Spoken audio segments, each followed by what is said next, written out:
Assalamu alaikum students. My name is Mohammad Awais Sadiq and I'm here to teach you first year mathematics.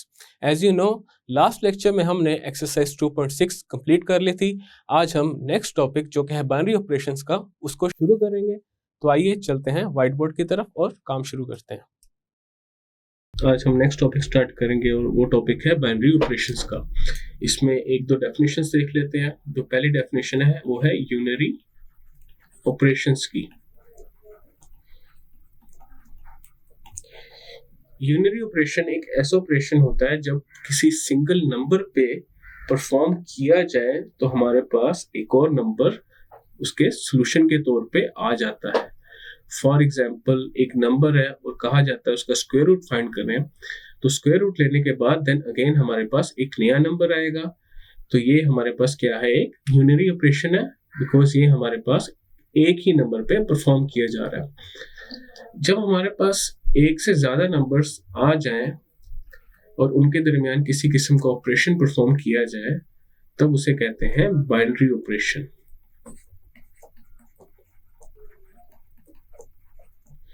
ये वाली definition हमने chapter number 1 में भी पढ़ी थी. उसमें भी हमने जब प्रॉपर्टीज के थ्रू बाइनरी ऑपरेशंस किए थे तो वो बाइनरी ऑपरेशन थे with respect to multiplication and addition, और वो अप्लाई हुए थे सेट ऑफ रियल नंबर्स पे. अब इसमें भी हम उसी तरह बाइनरी ऑपरेशंस परफॉर्म करेंगे, लेकिन यहाँ पे अब किसी भी किस्म का बाइनरी ऑपरेशन किया जा सकता है. प्लस, माइनस, मल्टीप्लिकेशन, डिवीजन और सेट हमारे पास कोई भी हो सकता है. जैसे सेट ऑफ नेचुरल नंबर्स है, सेट ऑफ होल नंबर्स है. इसी तरह किसी भी किस्म के सेट पे जब हम बाइनरी ऑपरेशन परफॉर्म करेंगे कोई भी दो एलिमेंट्स पे करके, देन अगर हमारे पास सॉल्यूशन वो भी उसी सेट से बिलोंग कर रहा हो तो हमारे पास क्या होगा, कोई ना कोई प्रॉपर्टी जिसके रिस्पेक्ट से परफॉर्म कर रहे होंगे वो सेटिस्फाई हो जाए. इसकी एक एग्जांपल करते हैं. एग्जांपल करने से पहले ये बता दिया जाए कि बाइनरी ऑपरेशन को अगर दो एलिमेंट्स पे परफॉर्म किया जाए, लेट्स से हमारे पास ए बी दो एलिमेंट्स है और सेट है जी. तो जब इसको परफॉर्म किया जाएगा तो ये वाला सिंबल यूज किया जाएगा. तो ये सिंबल यहाँ पर रिप्रेजेंट करता है बाइनरी ऑपरेशन को.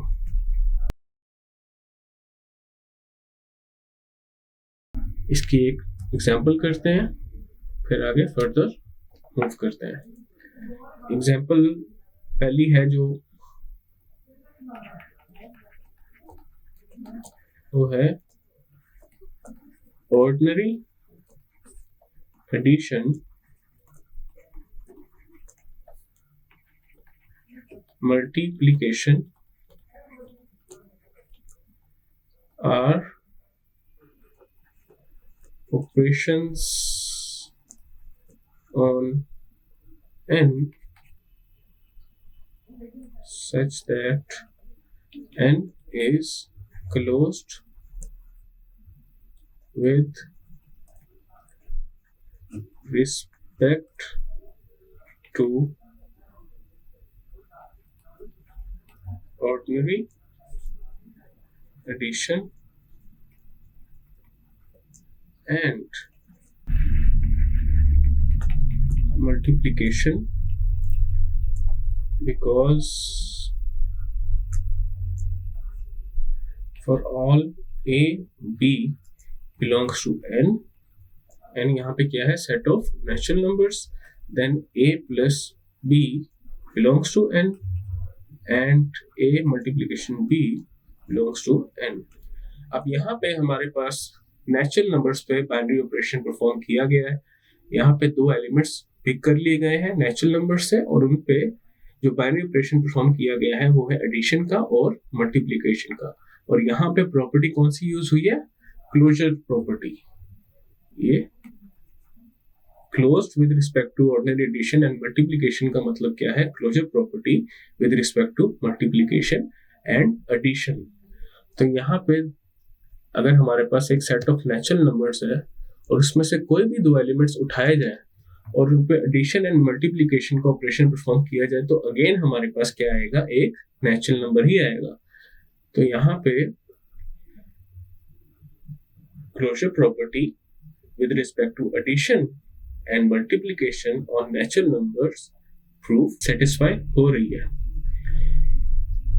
इसी तरह अगर एक और एग्जांपल कंसीडर की जाए जिसमें हमारे पास क्लोजर प्रॉपर्टी सेटिस्फाई ना हो रही हो, तो क्या एग्जांपल कंसीडर करेंगे? लेट्स से बाइनरी ऑपरेशन में कह देता हूं किया जाए माइनस का, किस पे किया जाए? नेचुरल नंबर्स का। तो क्या हमारे पास क्लोजर प्रॉपर्टी सेटिस्फाई होगी या नहीं होगी? देखते हैं।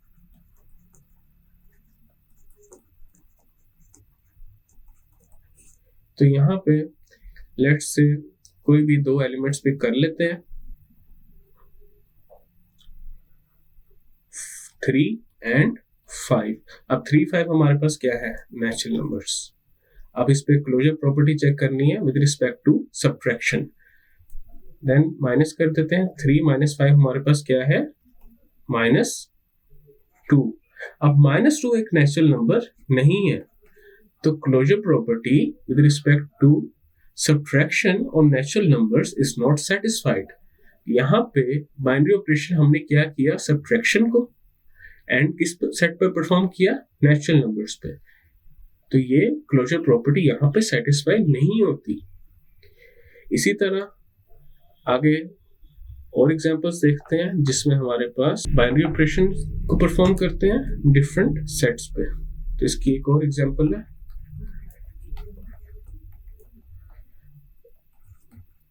ऑर्डिनरी एडिशन and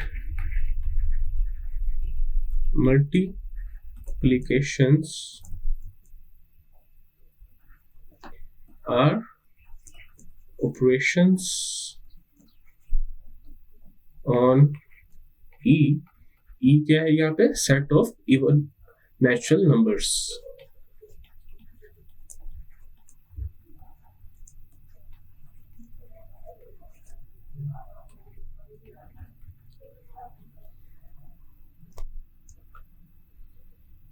यहाँ पे जो ऑर्डिनरी एडिशन और मल्टीप्लिकेशन बाइनरी ऑपरेशंस है और किस पे अप्लाई हो रही है? Set of even natural numbers.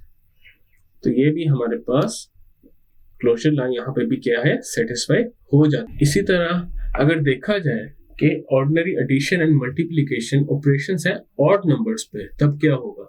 Let's say हमारे पास जो बाइनरी ऑपरेशन है वो क्या है? एडिशन का, और किस पे अप्लाई हो रहा है? ऑड नंबर्स पे। तो यहाँ पे क्या ये हमारे पास क्लोज्ड होगा कि नहीं होगा वो देखते हैं। लेट्स से मैं कोई भी दो ऑड नंबर्स पे कर लेता हूँ, 3 एंड 5 क्या है? दोनों ऑड नंबर्स हैं। अब इनको अगर ऐड किया जाए तो ये हमारे पास क्या बनेगा? 8 which is not odd number. तो इस पे हमारे पास closure law, closure property satisfy नहीं हो रही। तो मैं कह सकता हूं यहाँ पे ordinary addition on the set of odd numbers is not closed, या फिर कहा जा सकता है कि addition is not an operation on odd numbers. लिख देते हैं इसको।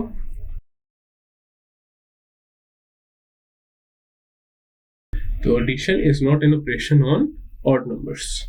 नेक्स्ट एग्जांपल है, अब एक सेट है जिसमें हमारे पास इवन एंड ऑड नंबर्स हैं। उसको ऐसे लिख लेते हैं, एक even numbers and odd numbers का एक सेट है और चेक करना है is closed under ordinary addition. अब इसको जनरली अगर परफॉर्म किया जाए तो कैसे करेंगे? हमारे पास लेट्स से एक इवन नंबर है, अगेन इवन नंबर के साथ ऐड करें तो हमारे पास क्या आएगा? एक इवन नंबर आएगा which belongs to this set, even numbers and odd numbers. और उसी तरह अगर एक इवन नंबर और ऑड नंबर को ऐड किया जाए तो हमारे पास क्या आएगा? एक ऑड नंबर आएगा। इसके एग्जांपल भी देखते हैं। 2 + 3 is 5। 2 है यहाँ पे even number and 3 is odd number and 5 is also an odd number। तो ये सेट बिलोंग करेगा पास जो मेन सेट हमने कंसीडर किया है एग्जाम्पल में, उसी का ये मेंबर होगा। उसी तरह जब ऑड नंबर्स को ऑड नंबर से ऐड करें, अगेन हमारे पास एक इवन नंबर बनता है which is also a member of this set. तो यहाँ पे ये कहा जा सकता है कि ये वाला जो सेट है even numbers and odd numbers का, ये क्या है हमारे पास, इज क्लोज्ड अंडर एडिशन। अब यहाँ पे बुक में जो सिंबल यूज किया गया है एडिशन के लिए, वो ये वाला सिंबल यूज किया गया है। इस सिंबल को अभी हम थोड़ी देर बाद डिस्कस करेंगे कि क्या है। तो फिलहाल यहाँ पे अगर देखा जाए, ये वाला जो सेट है हमारे पास इवन ऑड का, ये क्या है, is closed under ordinary addition. अगर इसी चीज को एक टेबल के थ्रू रिप्रेजेंट करना हो तो कैसे किया जाए? उसका तरीका ये है कि एक इस तरह टेबल बनाया जाए, यहाँ पे लिखा जाए ऑपरेशन जो परफॉर्म हो रहा है, और यहाँ पे लिखा जाए किस किस पे हो रहा है, इवन ऑड, इवन ऑड। अब यहाँ पे इवन और इवन को जब ऐड कर रहे थे तब हमारे पास क्या आ रहा था, एक इवन आ रहा था। इसी तरह इवन और ऑड को जब ऐड करेंगे तो क्या आएगा, एक ऑड आएगा। ऑड और इवन को ऐड करेंगे तो ऑड आएगा। ऑड एंड ऑड को ऐड करेंगे तो एक इवन आएगा। तो टेबल के थ्रू अगर रिप्रेजेंटेशन करनी हो तो इस तरह करेंगे, और टेबल के थ्रू अगर रिप्रेजेंटेशन करना ज्यादा बेहतर है। इस तरह आगे भी कुछ जब हम सेट्स कंसीडर करेंगे और चेक करना होगा whether they are closed under addition और मल्टीप्लिकेशन, हम टेबल्स बना के ही करना प्रेफर करेंगे। तो नेक्स्ट एग्जांपल एक दी गई है,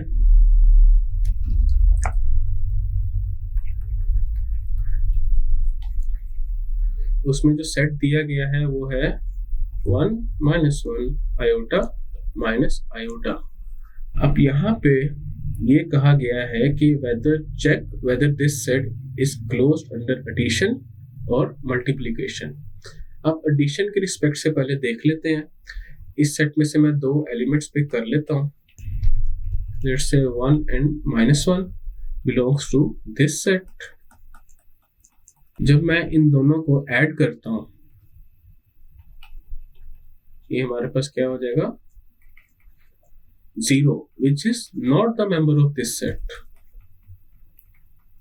तो यहाँ पे कहा जा सकता है कि this set is not closed under addition।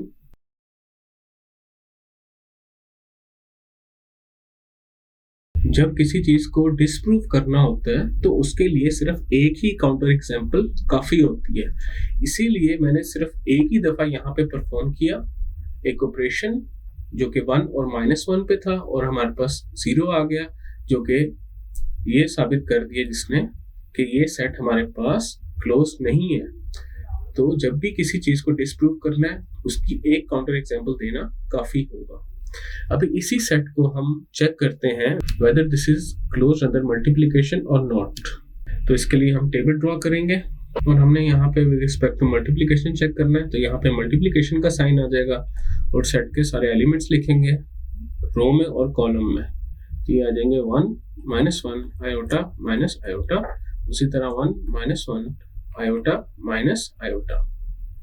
1 into 1 is 1 - 1, then यहाँ पे आयोटा आ गया, यहाँ minus iota.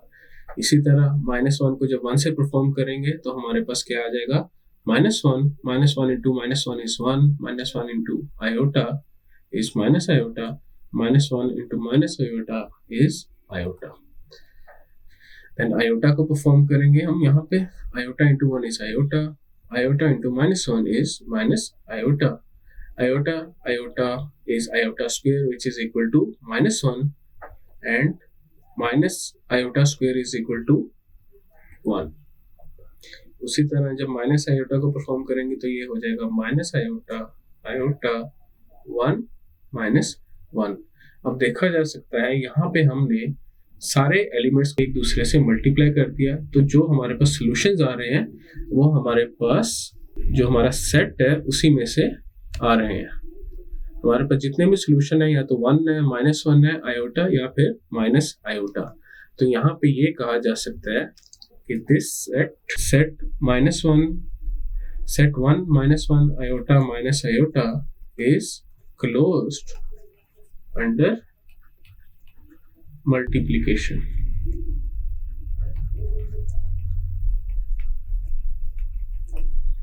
Next example next है हमारे पास एक सेट है जो कि सेट है क्यूब रूट ऑफ यूनिटी का। ये सेट में हमारे पास है 1 ओमेगा एंड ओमेगा स्क्वायर। ये जो सिंबल है W की तरह दिख रहा है, इसे ओमेगा प्रोनाउंस किया जाता है। ये बेसिकली हमारे पास क्या है, क्यूब रूट ऑफ यूनिटी। एक दफा इसका एक क्विक बता देते हैं क्या होता है। क्यूब रूट्स ऑफ यूनिटी जो है वो हमारे पास इस इक्वेशन से फाइंड होते हैं, x cube is equal to 1। जब हम इस इक्वेशन को x के लिए सॉल्व करते हैं, जो हमारे पास रूट्स आते हैं, रूट्स कहते हैं सॉल्यूशंस को, तो जो हमारे पास रूट्स आते हैं वो होते हैं 1 -1 plus iota square root 3 over 2, और उसके अलावा आता है -1 minus iota square root 3 over 2।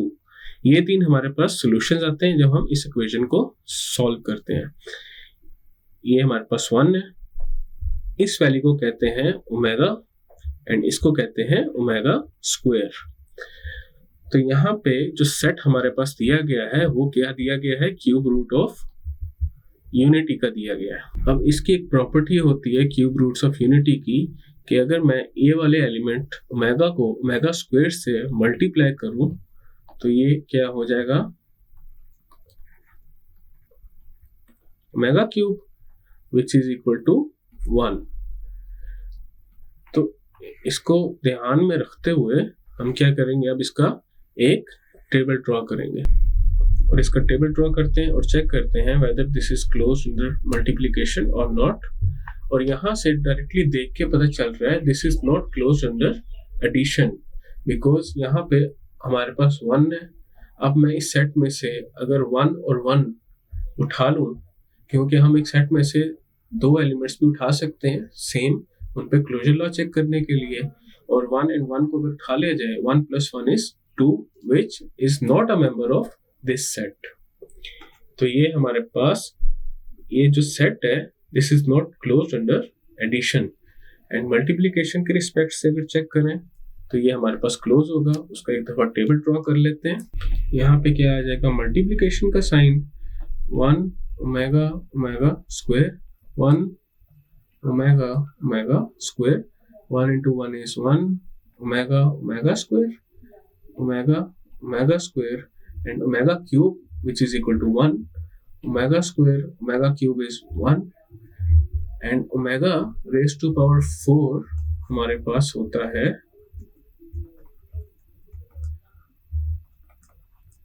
Omega के इक्वल।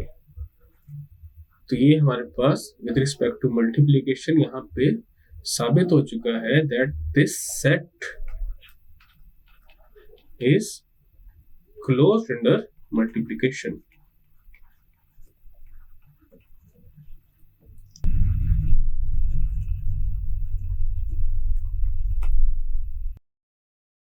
तो स्टूडेंट्स, जैसा कि आप लोगों ने देखा, आज हमने टॉपिक शुरू किया बाइनरी ऑपरेशंस का, जिसमें हमने कुछ डेफिनेशंस को डिस्कस किया और उनसे रिलेटेड कुछ एग्जांपल्स की।